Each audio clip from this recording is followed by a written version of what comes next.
लोग अगर कुछ बोल रहे हैं तो पहले समझो। कोई अगर आपका मजाक उड़ाए या आप खुद को आईने में देखकर, अपने चेहरे को देखकर बहुत उदास हो जाएं, लोग कह रहे हैं कि तेरे चेहरे की तो रौनक ही उड़ गई, तू तो बकवास होता जा रहा है, हर समय उदास रहता है। और लोग क्या, आप खुद भी देखकर खुद को उदास हो रहे हैं। तो उस समय जब आप खुद को आईने में देखते हो और देखकर उदास होते हो, तो उस समय ये बात सोचा करो कि मैंने अपनी जिंदगी बर्बाद कर ली है। हाँ, जानता हूं जो लोग मेरे आसपास दोस्त मेरा मजाक उड़ा रहे हैं वो बिल्कुल सही है, क्योंकि जो मैंने किया वो भुगतना भी मुझे ही पड़ेगा। मैं सह लूंगा, लेकिन इसका समाधान है। देखो, जो तुम बर्बाद कर चुके हो, जितनी वासना तुमने बुझा ली है, जितना तुमने पॉर्न में वक्त को बर्बाद कर दिया है, जितना खुद का नाश कर लिया है, जी बिल्कुल जानते हैं, जो कर लिया है तुमने वो भुगतना तो तुम्हें ही पड़ेगा, राइट? जाहिर सी बात है, जो तुमने बोया है वो काटना भी तुम्हें पड़ेगा। भुगतते रहो, जो दुनिया कह रही है वो सहते रहो, और ये बात सोचते रहो कि जो मैंने किया है वो भुगतना पड़ेगा। तो भुगतते रहो और साथ के साथ अपनी समस्या का निवारण करते रहो, साथ के साथ इस वासना से आगे निकलने की कोशिश करो। जो आसपास के लोग आपसे कह रहे हैं वो गलत नहीं कह रहे। आप एक बात बताओ, जब दुनिया को अगर कोई चीज दिख रही है तो वो उसके बारे में क्यों नहीं कहेंगे? जाहिर सी बात है वो कहेंगे ही। अगर आपका चेहरा दुखी है, आप बहुत उदास रहते हो, तो दुनिया क्यों नहीं कहेगी? आसपास के दोस्त मजाक क्यों नहीं उड़ाएंगे? क्योंकि उन्हें दिख रहा है।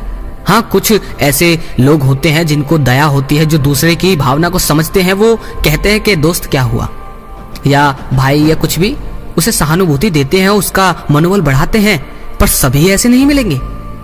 सभी तो ऐसे मिलेंगे कि जो उन्हें दिख रहा है वो सीधा सीधा बोलेंगे, चाहे किसी को तकलीफ हो या ना हो, चाहे कोई टूटे बिखरे या आत्महत्या कर ले, उन्हें क्या फर्क पड़ता है? उन्हें जो दिख रहा है वो बोलेंगे, और वो भी सही है। तो दुनिया जो बोल रही है उसकी वजह से उदास मत हो। क्योंकि उदाहरण के लिए बताऊं तो मान के चलो, कोई आदमी है जो लंगड़ा है, जिसकी टांग नहीं है, ठीक है? तो जब दुनिया उसे देखेगी तो बस कुछ % लोग ही उससे कहेंगे कि भाई कैसे हो, वरना ज्यादातर लोग ये कहेंगे कि अबे तेरी टांग कैसे टूटी, कौन सा हादसा हुआ था भाई, ये सवाल पूछेंगे, ठीक है? ऐसा ही तुम्हारे साथ कर रहे हैं। किसको क्या तकलीफ होती है उसे उनसे मतलब नहीं है।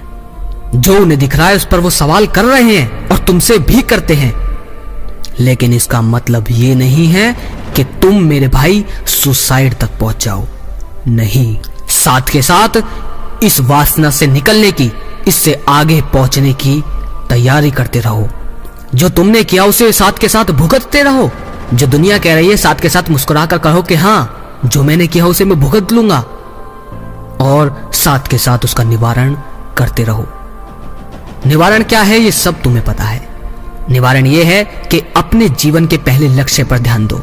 आध्यात्मिकता बाद में आती है, पहले अपने जीवन का जो लक्ष्य है, अपने माँ बाप के लिए कुछ करना, अपने परिवार के लिए कुछ करना, अपने जीवन में सफलता पाना, सबसे पहले यह है कि तुम अपने पैरों पर खड़े हो जाओ।